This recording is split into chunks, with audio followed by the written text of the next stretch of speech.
خوږو عزیزانو السلام علیکم. دا د روغتیا او ژوند خپرونه ده چې هممهاله د فیسبوک او یوټیوب ټي وي چینل له طریقه خپریږي. زه ډاکټر یعقوب رضا مومند یم، د عمومي داخلي او د زړه امراضو متخصص. بیا ستاسې په حضور کې حاضرېږم. خدای دې وکړي چې روغ او جوړ یاستئ. د دنیا په هر کونج او کنار کې چې یاستئ سلامت او صحتمند اوسئ. نن غواړم چې د کووید 19 یا کرونا د علاج او تداوي په هکله ډېر مهم طبي معلومات او خپلې تجربې له تاسو سره شریک کړم. خدای دې وکړي چې استفاده دې وکړئ. خصوصا محترم ډاکټران او د طب محترم محصلین او نوي فارغ شوي ډاکټران له دې څخه مستفید شي. دا د روغتیا او ژوند طبي چینل دی چې په ډېره ساده او خوږه پښتو ژبه طبي خپرونې کوي. لطفا دا چینل در سره سبسکرایب او دوستانو سره شریک کړئ. مننه. د کرونا د تداوي په هکله درې مهم پروتوکولونه چې د کرونا ویروس په علاج کې خورا زیات مؤثره واقع شوي دي او د نړۍ په پرمختللو روغتونونو کې په ځانګړي ډول د ماسکو په روغتونونو کې تجربه شوي دي ستاسې په حضور کې وړاندې کوم. زما هیله او خواست زما د طبي چینل او د طبي پاڼې څخه دا دی چې د تداوي د نوي میتودونه چې د کرونا یا د کووید 19 په علاج کې ډېر مؤثره دي د خپلو دوستانو سره شریک کړي او دغه طبي چینل در سره هم لطفا سبسکرایب کړئ. هغه درې مهم پروتوکولونه چې ما مخکې ذکر کړل عبارت دي له اول بیولوژیکي تداوي، دوهم انټي کاګولانت او دریم پلازما. اول بیولوژیکي تداوي بایولوژیکل تریټمنټ د مونوکلونال انټي باډي په واسطه صورت نیسي. د مونوکلونال انټي باډي تطبیق ناروغ ته د وجود عمومي التهاب محدودوي او ناروغ په حقیقت کې نجات پیدا کوي. ډېره مؤثره دوا په دې صورت کې توسیلیزوماب ده چې د مریض ژوند ژغوري. په مخکینی لیکچر کې ما ذکر کړی و چې د کرونا په حالت کې البته په شدیدو حالاتو کې د انټرلیکین شپږ یا د سایټوکین طوفان منځته راځي چې بیا ټول وجود التهابي کېږي.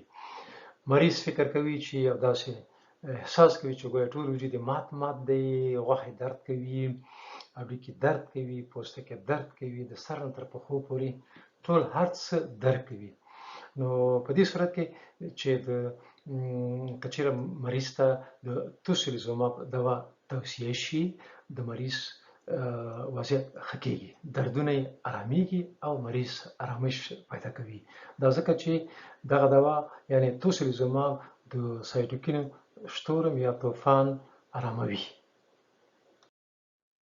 توسیلیزوماب د اکتمرا په ډول هم تولیدېږي چې البته دا په ورید کې په شکل د انفیوژن مریض ته ورکول کېږي. ډېره مؤثره دوا ده او د مریض وضع بهبود پیدا کوي. مؤثره دوا ده. په دغه ډول هم تولیدېږي چې راساً البته دغه په پچکاري کې موجود وي خپله په دغه امپول کې او راساً مریض ته تطبیقېږي او ډېره اسانه طریقه باندې مریض ته ورکول کېږي که مشکل نه لري. په رګونو کې د وینې د لخته کېدلو ضد دوا چې عبارت ده د انټي کاګولانت څخه البته یا انټي ترومبوتیک هم ورته وایي چې مهمه دوا عبارت ده له کلکسان څخه. کلکسان دا په شکل د پچکاري ده موجوده ته تولیدېږي، دا په خېټه کې وهل کېږي او د جلد لاندې آی وي یا په ورید کې هم استعمالېږي. ولې اسانه طریقه یې په خېټه کې د جلد لاندې طریقه ده. د کلکسان ورکول مریض ته په دې حالت کې د ناروغ ژوند له مرګه ژغوري او ناروغ نجات مومي. که چېرته دغه دوا موږ مریض ته ورکړو مریض د نجات سبب ګرځي او د سکتې مخه نیسي. نو دغه دوا ډېره ضرور او مهمه ده چې باید مریض ته د کرونا په حالت کې ورکړل شي. مخکې ما ویلي چې خپله د کرونا په شدیدو حالاتو کې یا متوسطو حالاتو کې په رګونو کې وینه لخته کېږي یا مایکروسکوپیک ترومبونه یا لخته شوي ټوټې منځته راځي. دا باید چې بیا سبب د سکتې کېږي.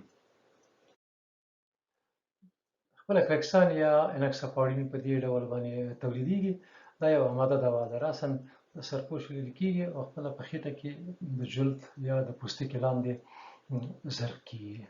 ډېره اسانه طریقه یې همدغه ده او ډېره مؤثره دوا ده، مؤثریت یې ډېر زیات دی. ستاسو ژوند ګرانو عزیزانو، په دغه تصویرونو کې تاسو ګورئ چې دا یوه د پاخه عمر ښځه ده چې د روسیې په یو ښار کې د سویردلوفسک په منطقه کې هلته بستر وه د کرونا په وجه باندې، او هغه ته یې طبق معمول د انټیکاګولانت یا د وینې د لخته کېدلو ضد دوا چې ما مخکې نوم ذکر کړو هغه ورکړی وی، یعنې کلکسان یې ورکړي ورته، چې البته بیا وروسته دغه رقم اختلاطات یې ورکړي دي. نو دا معمولا په 50% واقعیاتو کې البته د پاخه عمر په مریضانو کې دا منځته راځي. سوال دا دی چې آیا دغه دوا چې ورکول کېږي او بیا داسې اختلاطات ورکړي آیا تداوي لري نه لري، دا خطرناکه ده، څه به وشي، یا دوا باید ورنه کړل شي؟ زه باید په مسؤلیت سره دوستانو ملګرو دا باید ووایم چې نه، دا هېڅ نه خطرناکه علامه نه ده. دغه ته خپل سبکتانیوس هیموراج یا بروسیس انډر د سکین وایي چې معمولا د 50% واقعیاتو کې منځته راځي، لکه مخکې چې ما ذکر کړل. نو کله چې مریض بیرته دوباره رخصتېږي، کور ته ځي، ګرځي راګرځي، دغه په اصطلاح د جلد لاندې د کبوتي یا شینوالی دی له منځه ځي او جلد بیرته عادي حالت نیسي. نو دغه دوا باید ورکړئ، قطع نه کړئ، ځکه که تاسو دوا ورنه کړئ کېدای شي مریض سکته وکړي، البته رګونه یې بندش پیدا کړي، کېدای شي سکته دماغي، قلبي، پښتورګو کې یا د وجود په نورو برخو کې بندش پیدا شي او سکته وکړي او مریض له منځه لاړ شي. نو دا کوم قابل د هراس او د خوف نه ده، قابل د تشویش نه ده. ګرانو عزیزانو، باید د یاداشت په شکل ووایم چې خپله کاردیو اسپرین دا خپله د انټي کاګولانتو له جملې څخه نه ده، لکه ډېر چې داسې فکر کوي. د دې په هکله په آینده کې انشاءالله زه به تاسو سره مکمل خبرې وکړم او یو ویډیو به درته جوړه کړم، ځکه اوس د دې وخت نه دی چې د دې په اړه ډېرې خبرې وکړم. حتما په آینده راتلونکي لیکچرونو کې به زه تاسو ته مکمل د کاردیو اسپرینو په باره کې یو لیکچر درکړم. عزیزانو، د کرونا د علاج بل میتود عبارت د پلازما څخه ده. د پلازما ورکول مریض ته، البته د هغو ناروغانو پلازما چې د کرونا نه وروسته ښه شوي باید په کرونا اخته شوي ناروغانو ته ورکړل شي. د ښه شوي ناروغانو په پلازما کې د کرونا ویروس په مقابل کې مخصوص انټي باډي منځته راځي او د دې انټي باډیو وظیفه دا ده چې د خپله ویروس بلاک او خنثی کوي، یعنې مهار کوي، چې البته په نتیجه کې ویروس د بدن په حجرو کې نه مستقر کېږي او نه تکثیر کېږي، یعنې زیاتېږي نه، او دا د دې سبب کېږي چې د ناروغ د وجود معافیت د ویروس په مقابل کې په اسانۍ سره مجادله وکړي او ناروغ نجات پیدا کړي. د مسکو په روغتونونو کې په پراخه پیمانه له دې څخه استفاده کوي، خصوصا په شروع د کرونا کې. په دغه ویډیو کې تاسو ګورئ چې خپله مریض پروت دی او د وینه د ماشین ته تېرېږي، ورته د ماشین په ذریعه پلازما له هغه څخه جدا کېږي او وینه په کامل ډول بیرته خپله انسان ته راځي. کله چې پلازما جدا شي نو هغه په خلطو کې جمع کېږي، بیا په دغه شکل بیا مریض ته ورکول کېږي. په دغه تصویرونو کې تاسو ګورئ چې کله چې د مریض څخه د خپله پلازما د ماشین په واسطه جدا کېږي، بیا داسې په یوه خلطو کې دغه خپله جمع کېږي او مریض ته ورکول کېږي. په دغه بل شکل کې تاسو ګورئ چې دغه یو ټیسټ ټیوب دی چې په دې کې البته په لاندنۍ برخه کې چې زه بیا داسې یو رسم، دا خپله وینه ده، د وینې ټول حجرات دي، بلډ سیلز دي، او دغه پورتنۍ برخه چې تاسو ګورئ چې دغه ژیړ رنګ لري، دا خپله پلازما ده چې د وینې په سر باندې قرار لري. دا یو نمونه ده، دا فقط د دې په خاطر باندې چې یو عمومي معلومات دی چې تاسو له دې څخه خبر شئ، یعنې چې پلازما څه ته وایي. په دې شکل باندې البته دغه کې ژیړ رنګ لري، لاندنۍ توربخن سور، دا خپله وینه ده. اکسترا میډیکیشن یا اضافي دواګانې.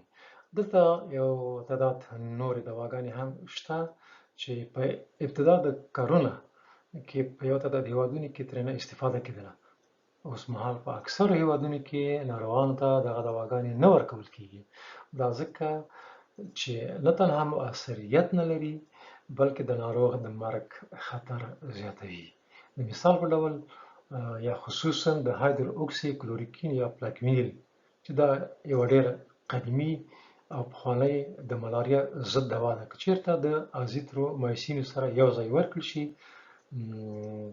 دا یو خطرناکه د زړه بېنظمي یا اریتمیا خصوصا وینټریکولار ټاکیکاردیا منځته راوړي. که چېرې دغه دوا مریض ته ورکړل شي احتمال زیات دی چې مریض له منځه لاړ شي.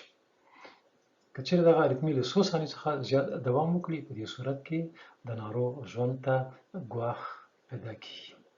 معالج ډاکټر باید خپله تصمیم ونیسي چې دا دوه دواګانې ناروغ ته ورکړي او که نه. که چېرې بیا هم ستاسې معالج ډاکټر تاسو ته دغه دوه دواګانې چې ما پورته ذکر کړلې چې هایدرو اکسي کلوریکین او ازیترومایسین دي درکړي، ډاکټر مجبور او مکلف دی په دې صورت کې چې د زړه ګراف یا د ای سی جي مانیټورینګ په دوامدار ډول ثبت کړي. ګرانو دوستانو، که چېرې د زړه په ګراف کې اوږد یا لانګ کیو ټي مشاهده شي دا په دې معنا ده چې قریب الوقوع او حتمي پورته ذکر شوي ژوند ته خطرناکه اریتمي یا بېنظمي د زړه حتمي پېښېدونکې ده چې محترم ډاکټران باید دې ته متوجه وي. په دې حالت کې باید دا دواړه دواګانې قطع شي، که نه د ناروغ ژوند په خپل لاس له خطر سره مخامخ کوي. محترم ډاکټران او بالخصوص نوي فارغ شوي ډاکټران چې تجربه یې لا تر اوسه ډېره زیاته نه ده دا باید په نظر کې ونیسي. خپله مریض هم باید دې ته متوجه شي او ډاکټر باید متوجه کړي. دلته تاسو ګورئ چې دغه یو کیو ټي چې ما مخکې ذکر کړ دغه کیو ټي په دغه کې اوږدېږي. د لاکوینیل یا د ملاریا ضد دوا یا د ازیترومایسین په صورت کې کېدای شي اوږد شي او خطرناکه اریتمیا منځته راولي. په دغه درې تصویر کې چې یو یې رنګ سور رنګه شوی دی او دوه یې تور دي. تاسو دلته کولی شئ په دغه شکل کې په دغه سور کې دا خپله د ای سی جي ارقام دي او چې دا باید هر ډاکټر په دې باندې پوه شي، خصوصا د طب محصلین او نوي ډاکټران دا باید بای هارټ دا باید حفظ کړي د دغه موجونو ډیوریشن یا اندازه دا باید حفظ کړي. په دغه بل تصویر کې چې تاسو ګورئ دا خپل دلته یو کیو ټي دی چې دا هم دا نورمال دی، دغه بل کیو ټي چې دی دا اوږد شوی دی. ما چې مخکې ذکر کړل دا په همدې شکل اوږد کېږي، آهسته آهسته اوږد کېږي او د زړه خطرناکه بېنظمي منځته راولي. په دغه ګراف کې تاسو ګورئ چې دلته البته یو ډېره شدیده او فوق العاده خطرناکه د زړه بېنظمي دلته ترسیم شوې ده. نو ما مخکې ویل چې که چېرې د ملاریا ضد دوا چې هایدروکلوریک اکسي کلوریکین په نامه سره یادېږي او د ازیترومایسین سره یو ځای دغه کمباین شي ورکړل شي مریض ته کېدای شي د هر رقم یو د زړه خطرناکه بېنظمي منځته راځي. بیا یې تکراروم، اول یو اوږد لانګ کیو ټي او بیا وروسته د هر رقم دغه منځته راځي اریتمیا منځته راځي. دا ډېره خطرناکه ده. د دې تداوي ډېره په پروفیشنال ډول باید صورت ونیسي. نو د دې په هکله باید زه انشاءالله په راتلونکي کې کله چې د اریتمیا د زړه د بېنظمیو یا د قلبي امراضو په هکله تاسو سره خبرې کوم. حتما به انشاءالله د دې د تداوي په هکله تاسو سره وغږېږم او مکمل معلومات به ډاکټر صاحبانو او نوي ډاکټرانو او ټولو وطنوالو ته یوه بله دوا چې هغه ته رمدیسیویر وایي. خپله رمدیسیویر دا د آر ان ای پولیمراز مهار کوي، یعنې مخنیوی کوي یعنی ویروس د تکثیر مخه نیسي. ویروس خو حجراتو ته داخليږي خو تکثیر نه کوي، یعنی زیاتیږي نه. معمولا که د ناروغ اکسیجن له 93% څخه کم وي په دې صورت کې ورکول کېږي. البته داخل د ورید کې روسیه، امریکا او د اروپا په اتحادیه کې دغه دوا راجستر شوې ده. د امریکا جمهور رئیس ډونالد ټرمپ ته هم توصیه شوې وه. معمولا په روغتون کې ورکول کېږي، ولې نن سبا په امبولاتور ډول هم کولی شي دغه دوا مریضانو ته توصیه کړي ده، او په دغه شکل باندې چې تاسو ګورئ تولیدېږي. یو بله دوا چې هغه ته آوي فاویر وایي، په روسیه کې په لومړي ځل د کووید 19 په ناروغانو کې تجربه شوه. مستقیما د کرونا ویروس تاثیر کوي. په درېیمه ورځ کې معمولا تبه نورمالېږي. په اکثرو ناروغانو کې په 15مه ورځ کې د کرونا ټیسټ منفي وي. د دوا مؤثریت ډېر جګ دی عزیزانو، په ډېر سرعت سره ویروسونه له منځه وړي. یو بله دوا چې هغه ته فاویپیراویر وایي، چې معمولا 200 ملي ګرام وي، په شکل د تابلیت مریضانو ته ورکول کېږي. میکانیزم د دې دوا د کټ مټ د ریمدیسیویر په شان دی. دا خپله د ویروسونو تخلیه له ارګانیزم څخه سریع کوي یا چټکوي. دا خپله جانبي تاثیر یا منفي تاثیر هم لري. اول یوریک اسید په وینه کې زیاتوي چې بیا د نقرس سبب ګرځي. په دې هکله بیا وروسته په بل لیکچر کې خبرې کوو. دوهم، حامله‌دارو ښځو ته اجازه نشته چې توصیه شي. اول باید مطمئن شي چې ښځه حمل نه لري، بیا دوا ورکړئ، که نه ماشوم په بد شکله قواره تولید کېږي چې دې ته وایي اګلي بیبي. دا نورې دواګانې چې هغه ته اربیدول وایي چې په روسیه کې په لومړي ځل تجربه شوه، او بل ته یې اومي فیناویر وایي چې په چین کې. دواړه دوا یو شان مالیکول لري.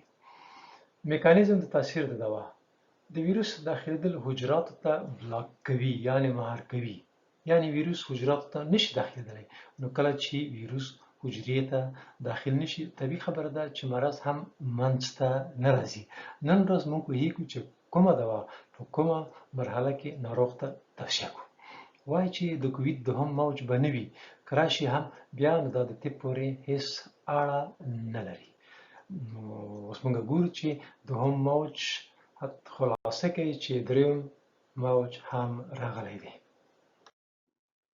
دوه نورې دواګانې چې هغه باید ستاسو ته تشریح کړم، چې یو ته یې لوپیناویر وایي او بل ته یې ریتوناویر وایي. دا دواړه دواګانې د ایډز د علاج لپاره دي عزیزانو، نه د کرونا لپاره. not for COVID-19. د کرونا په تداوي کې مؤثر نه دي. په شروع کې ویل کېده چې مؤثره به وي، ولې اوس نه دي. بیا وایم چې دا فقط د ایډز د علاج لپاره دي. ستاتین دا د کووید کمپلیکیشن یا اختلاطات کموي، لکه د عمومي التهاب، د وجود د عمومي التهاب او د وینې لخته کېدل.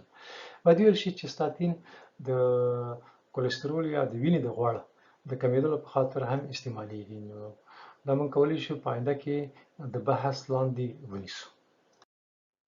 دلته ما ذکر کړی چې خپله یو تعداد ویټامین، خصوصا ویټامین ډي، ای، ای، دا ډېر مهم دي د کرونا په مریضانو کې. باید له دې څخه استفاده وکړي. خپله ویټامین ډي که چېرته په وجود کې کم وي، وظیفه یې دا ده چې دا خپله د دغه ډیفیسیت یا فقدان یا کمبودی د ویټامین ډي د دې باعث کېږي چې خپل لیمفاسیت چې یو دفاعي وظیفه لري، وظیفه یې فوق‌العاده ټیټېږي او نشي کولی چې د ویروس په مقابل کې دا خپله وظیفه په صحیح ډول سره انجام کړي. همچنان ویټامین ای، ای دا هم په همدې شکل باندې. د ویټامین سي په باره کې باید ووایم چې دا دومره مؤثریت نه لري. اوس ډېر علما په دې عقیده دي چې البته د کرونا په ویروس کې دا دومره مؤثریت نه لري، ولې په مجموع کې هم د معافیت سیستم جوړوي، ولې ډېر وظایف اجرا کوي. ولې خو دغه درې مهم ویټامین چې عبارت دي د ډي، ای او ای څخه دي، دا ډېر مهم دي چې د وجود مقاومت ډېر جګوي او لیمفاسیتونه همیشه په اکتیو یا فعال حالت کې ساتي. یوه بله مهمه دوا هم وجود لري چې هغه د انترفیرون الفا 2 وایي دا په شکل د قطرچکان یا په شکل د سپری تولیدېږي چې البته په پزه کې دا استعمالیږي، چې البته د وجود د مقاومت د لوړوالي سبب ګرځي. ډیره مهمه دوا ده. که چیرې په ابتدا کې دا شروع شي نو د مریض مقاومت د ویروس په مقابل کې جګیږي او د هغه په مقابل کې مبارزه کوي. بله خبره هغه دا ده که چیرې فرضاً تاسې تبه ولرئ او تبه په حدود 38 درجو کې وي، ضرور نه ده چې کومه دوا لکه پاراسټامول استعمال کړئ. که چیرې ستاسو تبه له 38.5 څخه جګه وي یا 38.5 وي، نو په دې صورت کې تاسو کولی شئ له پاراسټامول څخه استفاده وکړئ. په کور کې کښېنئ، مایعات استعمال کړئ او ځان قرنطین کړئ. بله مهمه خبره دا هغه دا ده که چیرې ستاسو تبه ډیره جګه وي، له 38.5 یا 9 وي یا 40 وي او همزمانه تاسو ته نفس تنګي پیدا شي، نو بیا نو شفاخانې ته مراجعه وکړئ. بله مهمه خبره دا ده چې هغه باید تاسو په نظر کې ونیسئ. درې مهم اصله باید کله چې تاسو بیرون وځئ باید ماسک واغوندئ، اجتماعي فاصله باید مراعات کړئ او یو بار مصرفه دستکش استعمال وکړئ. په کور کې کښېنئ، ویروس تاسې پسې نه راځي. کله چې تاسو بیرون ته وځئ، کېدای شي یو څوک مریض وي، نو تاسو ویروس کور ته راوړئ او خپل اعضا د فامیل پرې ګرفتاره کوئ. ویروس کېدای شي په 80-90% خلکو یا واقعیاتو کې دا په شکل د عادي ریزش یا زکام تیر شي، ولی په دغه باقي مانده 100% کې ویروس ډېر خطرناک دی، کېدای شي د مرګ باعث وګرځي. امید ده چې زما دغه مهمې طبي مشورې او توصیې په نظر کې ونیسئ. عزیزانو، په کور کې کښېنئ او چې ضرور کار مې نه وي بیرون ته مه وځئ. په اخر کې باید ووایم ګرانو عزیزانو چې مننه د لیدلو او د اورېدلو نه مو. Thank you for watching.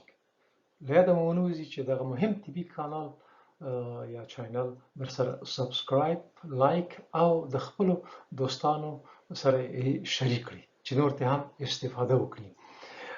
په راتلونکي نږدې آینده کې به انشاءالله زه بیا ستاسو په خدمت کې یم او تاسو سره به زه د کرونا ویروس د اختلاطاتو او د هغوی د تداوي خصوصا د نمونې یا د سږو د التهاب او د نورو مرضونو په هکله مهم معلومات شریک کړم. پروردګار عالم مو خوشحاله او کامیابه لره. صحتمنده او توانمنده اوسئ ګرانو عزیزانو. ډاکټر یعقوب رضا مومند. تر بیا.